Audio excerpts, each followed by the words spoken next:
Hello there everyone, this is UXW Bill. Now based on the viewership numbers from my last video, I feel fairly confident in saying that I don't think a whole lot of you really want to see another Allis-Chalmers 8070 tractor air conditioning video. And to be really completely honest with you, I'm not so sure I want to make such a video. And yet at the same time, there have been enough improvements and repairs made to this system that maybe, just maybe, it is worth making a State of the Tractor Address video. How's that for a very grandiose title? If that happens to be you, if you're interested in seeing such a video, well, now you've found it. We'll start at the beginning with our new condenser coil. This replaces the old one, which was of a design that couldn't be satisfactorily flushed, per my understanding. And of course, anytime you do any sort of work on an air conditioning system, you should certainly replace the filter dryer along the way. And of course, we have at least 2 new refrigerant hoses that have been installed in this system.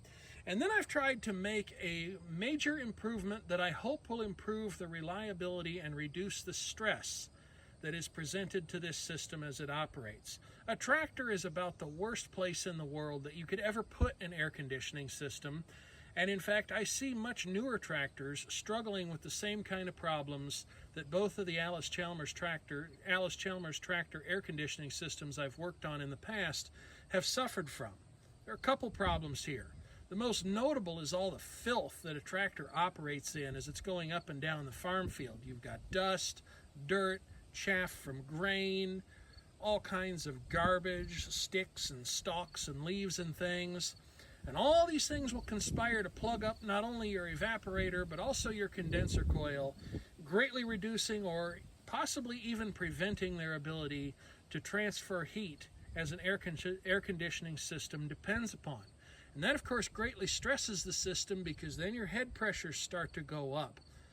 And eventually, it just takes a toll on everything and wears it out, which is what I believe happened to this system before we started rebuilding it. So to that end, I have tried to make a substantial improvement here in the form of a helper fan that you can see mounted to the back of this condenser coil, or at least I hope you can. I'm trying to show it to you, but this pipe for the air breather is in the way as it heads off to the turbocharger. This is an electric helper fan and was actually inspired by an idea that the owner of this tractor had. He got a much larger fan that was probably intended for use on an automotive radiator or a large transmission cooler or something like that. And he's kind of stuffed it up behind here and then scabbed power off of the cigarette lighter to run it. And he said that not only did it help the ailing air conditioning system to perform a little bit better, but it also reduced the temperature of the tractor's engine cooling system, which is certainly a win as well. So I went ahead and I got a much smaller fan that fits, a shade over half of the condenser coil. And I even gave some thought to perhaps putting 2 fans on here, but there's just really no room for that anywhere in the system. Of course, something needs to tell those fans to turn on, and so it is that I turned my attention to implementing a way to control those fans. Now, I expertly forgot to include the second complication that makes life so tough on these air conditioning systems that are installed on tractors. And that too is airflow, but in a different sense. You see, in an air-conditioned on-road vehicle, or anything really that travels at a much greater speed than a tractor, you've generally got the wind helping you by pushing air through the coil at a much greater rate than any of the cooling fans ever could. With a tractor, you don't have that because you're trundling along in a farm field at between 2 to 6 miles an hour or so, depending upon what you're doing. And unless you're doing that in a hurricane or similarly gale force winds, the only airflow that you're really getting is whatever the tractor's own cooling fan can manage. And it's already got its work cut out for it. There's the radiator, there's a cooler here. Some tractors may have more coolers than this. You'll notice this condenser coil is also spaced out further from the rest of them, which I really think is kind of a design flaw. All these coils also serve to cut down on the efficiency of airflow from that fan. So I certainly think it will help enormously, even though it may plug up a little more quickly with debris and garbage. There is a screen that goes over this that can be cleaned. We don't have it here right now, but you have to keep that in mind. I believe that helper fan will definitely make life a lot easier on the air conditioning system's compressor in particular, just because with air conditioning and refrigerants, temperature is always pressure. The exact points vary depending upon what refrigerant you're using, but if you have a given refrigerant at a given temperature, it will always be that pressure. It's a pretty simple relationship. And of course, the lower the pressure, thus the lower the temperature. So I'm hoping that by trying to move more air over this coil and keeping the temperature down, that I can also keep the pressure down as well, even if things do start to get plugged up. Now on this particular tractor, Allis-Chalmers did include a warning light for the operator that tells them, hey, the air conditioning system needs some help, needs it right now.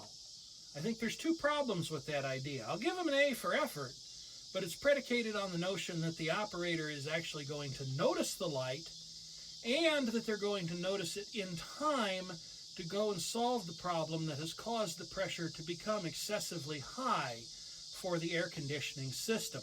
Now, I need to get a wiring diagram for this tractor because if I could, I would like to restore that light to operation as just another line of defense to try and protect this system. Of course, the air conditioning system also needs to be controlled so that when the operator doesn't desire it or wants to adjust the temperature, they can do so. And those of you who watched the first video about this tractor's air conditioning system being recharged may undoubtedly recall that the air conditioning control was stuck on constantly. So we replaced that. And then, of course, there's our new compressor, which is controlled, albeit not directly, of which more in just a moment, by that in-cab switch. This, I believe, is a Denso manufactured compressor. I haven't really found a whole lot of information about this online. I can't find documentation on it, like a shop manual or a tech sheet or anything along those lines. But it is a drop-in replacement for applications where a General Motors A6 compressor was originally used. If you happen to have some information about this compressor, I would certainly appreciate it.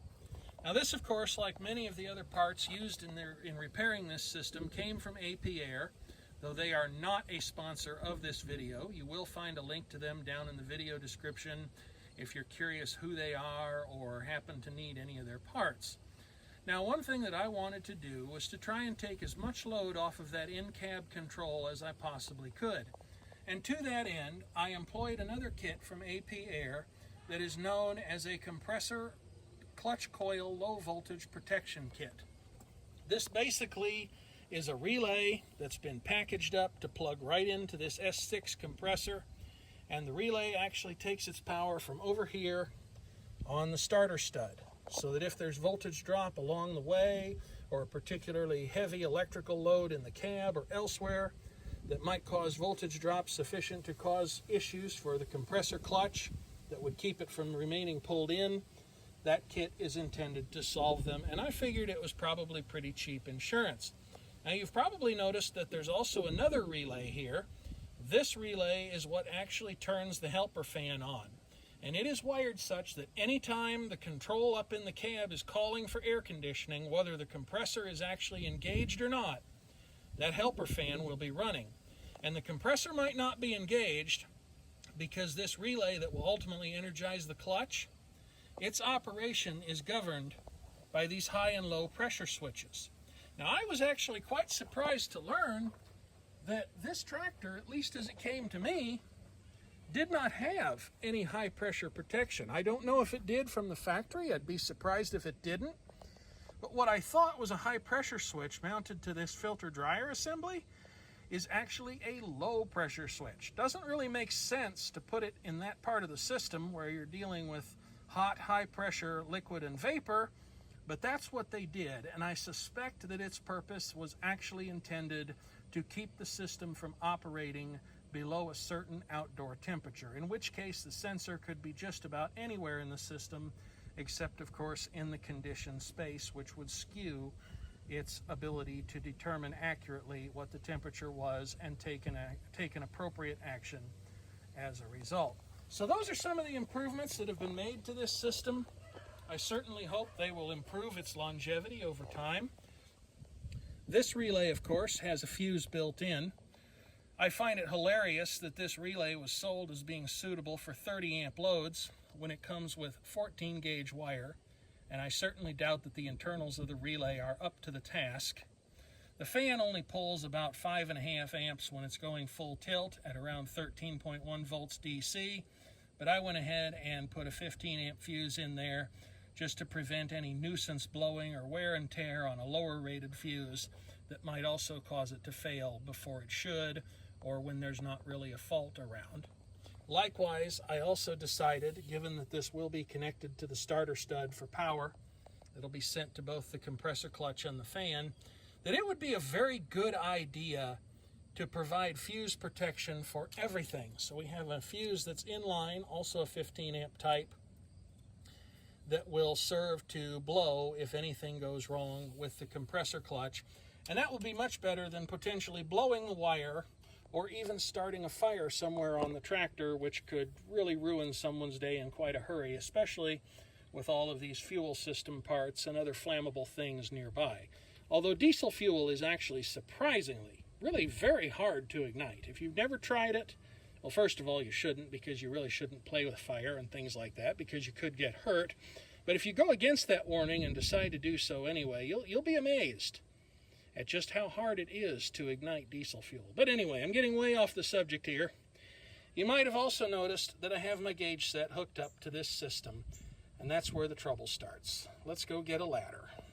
Oh, and let's grab a couple of leak detectors too. Because, oh yeah, we've got some leaks, and this is where the good news portion of the broadcast concludes and things take a turn for the frustrating. You see, even though I'm heavily biased, I have certainly tried, and in many ways I believe I have succeeded in rebuilding this system for the most reliable possible operation and longevity in the future. Now, this particular metering device that's used on the Allis-Chalmers 8070 tractor, as well as the similar models, it's what's called a thermostatic expansion valve. This is a device that automatically throttles the amount of liquid refrigerant that's allowed to go into the evaporator based on the load conditions that it's sensing from the refrigerant that is actually leaving the evaporator. There is a thermal sensor in this side of the valve, and the more heat-laden refrigerant that it detects, the more thermal energy that's been stored in that refrigerant as it leaves the evaporator, the wider this thing is going to then throttle open to admit liquid refrigerant coming up from the condenser and the filter dryer after they've left the compressor and shed their heat. Now, to put bubbles on this did not reveal anything amiss, and in fact, when I first charged the system up with nitrogen to test it for tightness, it held perfectly well. I didn't think that anything was wrong, so I drained out all the nitrogen, and then I went ahead and I started to pull a vacuum, and we got down to about 1,000 microns. Now, I'm simplifying things here and eliding a great deal of the story that revolves around the many leaks I've been tracing down around this thing. This fitting leaked, that fitting leaked, the other fitting leaked, and oh yeah, this one. This is the one that's still leaking. We'll come to that in a moment. But when I did the standing pressure test on this thing, I thought I finally had it licked. And when I saw the vacuum pump get down to 1,000 microns, I was sure that things were going to go well and we would be right on our way to charging this system up and getting it ready to go again. But oh no, once the vacuum got down to about 1,000 microns or so, it started to creep up. Then it started to move up faster. And when I valved off the vacuum pump, of course, my micron gauge would not hold. The reading just shot up thousands of microns. And you know then that you're not just boiling off some trapped amount of oil or refrigerant or something like that. No, you've got a leak somewhere. So I started looking around for it. I went out in the dead of night, was almost eaten alive by the mosquitoes to try and find the leak on this thing. Couldn't find it with soapy bubbles, so I took an electronic leak detector and I ran it over this thing. And that's what we're going to do right now, just for your viewing pleasure, and so you can feel the pain that I have truly felt when it comes to dealing with this valve. And I think, I didn't realize this at first, but I really think that this connector, this threaded connector right here, if you look at that carefully, I fear that it's probably cross-threaded. But here's the funny thing, it didn't go in tight. It didn't present a great deal of resistance to being turned in. And we struggled with this so badly on the Allis-Chalmers 8070, where although the fittings are different, the threads were still screwed up. And I don't know if I could somehow chase the threads in this TXV block and get them cleaned up. I guess somehow, I doubt it, and I really don't want to have to get a new one of these hoses if chasing the threads on that is not successful in getting it to work properly. You see, this is brass, and I believe this is probably aluminum, and I'm going to hazard a guess. I'll prove here that my metallurgy is not what it should be. I believe that the aluminum is much, much softer than brass. Neither one is a particularly hard metal, if memory serves, but I would imagine that if this started to cut new threads into the aluminum block, that I'm probably going to have to replace that. And I don't want to have to do that any more than once, because even though I don't know what this part costs, I'm sure it's not cheap. And this is the second one after we replaced the first one. Unfortunately, I can't put the first one back in here, even though there may have been nothing wrong with it, because I was curious how it worked, and I took it apart, and it promptly went sproing and splayed its parts all over the kitchen table as I was checking it out. Anyway, let's get a leak detector up here. Actually, we're going to get several leak detectors up here, as previously shown, and we're just going to see who can find this. Who's got the best leak detector out there of the three that I happen to have? And I've got some thoughts about who's going to win this, who might come close, and who's probably not going to be in the running at all. And I'll tell you right now, Soapy Bubbles are not in the running at all, because they did not reveal anything, nor did the standing pressure test. By outward appearances, it definitely had me fooled until it failed the vacuum test. Now, I will apologize in advance for all the peeping and cheeping and how distracting that may be, especially to some of the more sensitive viewers in the audience. But let's go ahead and start with the near legendary H10 Pro. I've got it set for a small leak size. Let's see if it can find the leak.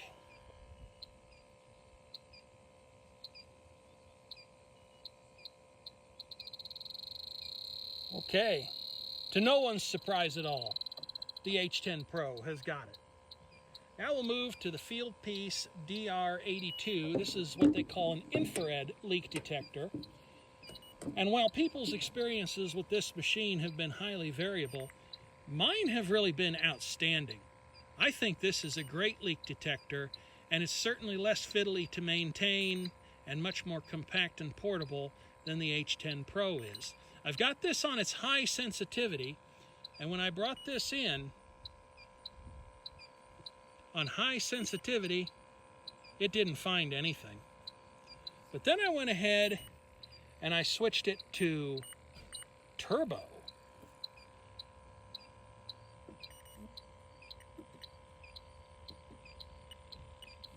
And that got the party started, as you can tell from the flashing tip. And then we'll turn our attention to the third and final contestant here in the run-up. This is my good old Inficon TechMate G1. This is the first leak detector, the first real leak detector I ever bought. I bought like a $20 toy on eBay just to see what it would do, and indeed it was thoroughly underwhelming.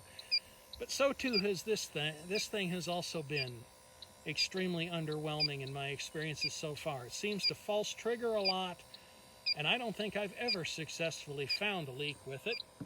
But we'll give it a chance to redeem itself here. Not that I'm going to get rid of it or destroy it or anything like that, because I don't believe in doing stuff like that. It's on high sensitivity, and we'll bring it in here.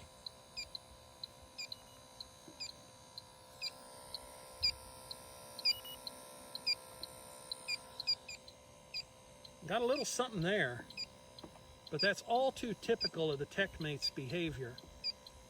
It'll start to chirp real fast, and it'll do so for just a short time, and it'll really have you thinking, oh, I found it, great. But then it settles down, and it's basically deaf as a post here. The Fieldpiece had to go on turbo mode to detect it, but detected it did.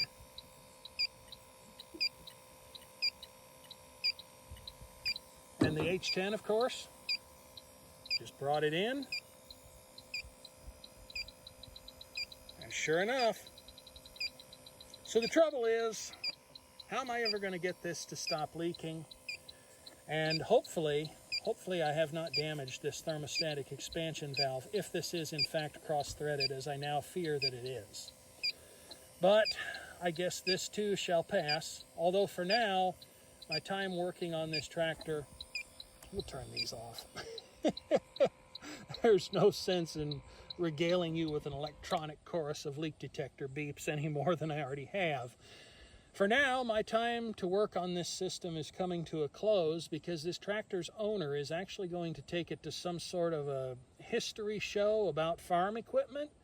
And while I would never consider this tractor a showpiece, I guess it can be reasonably and fairly argued that the Allis-Chalmers 8070, which a lot of people would tell you was Allis-Chalmers' last great gasp before they went under and resurfaced eventually as AGCO, that we know and love today, that it's probably, in all fairness, a true piece of farm equipment history, if only because it was the last of a long line of tractors and the company that made them before it reincarnated under a different name that we know it by today. Folks, if you've got any thoughts about this, or even if you just want to commiserate down in the comments, I'd certainly appreciate it. Always welcome constructive commentary, especially since at no point have I ever, nor do I presently claim, to be any kind of a super tech. I'm human just like the rest of you, very definitely fallible. And while again, we're getting way off the subject here, I am a deeply flawed individual in a lot of ways, but we're not going to go into all of that right now. I just like any of you who made it this far into the video to feel free to share your thoughts, constructive criticisms, any helpful suggestions you might have, especially if you've ever serviced one of these systems and know anything in particular about possibly running a new hose up alongside the cab, because that almost certainly does not look like a fun thing to do. But for now, let's close things up by saying thank you for watching as always, and although I've said it several times now, please do feel free to leave a constructive comment if you happen to have one. Oh, and I'll apologize for the rambling nature of this video. Even by my standards, it's pretty darn rambly.